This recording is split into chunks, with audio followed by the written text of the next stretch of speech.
الشخير قد يهدد حياتك ويصيبك بمخاطر صحية لا تتوقعها، فانقطاع النفس النومي والذي من أهم أعراضه الشخير قد يعرضك لأمراض القلب وارتفاع ضغط الدم والتدهور المعرفي ومرض السكري من النوع الثاني.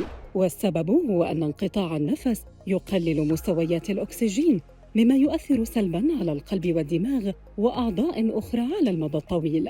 ويمكن أن تتضمن أعراض انقطاع النفس النومي الشائعة الشخير والإرهاق والتغيرات المزاجية والنعاس المفرط أثناء النهار وصعوبة البقاء مستيقظاً خلال اليوم، إضافة إلى التقلبات المزاجية والصداع. وبالرغم من خطورة انقطاع النفس النومي، فإنها حالة قابلة للعلاج، مثل استخدام جهاز يحافظ على مجرى الهواء مفتوحاً، أو في الحالات الشديدة التدخلات الجراحية مثل تحفيز العصب اللساني.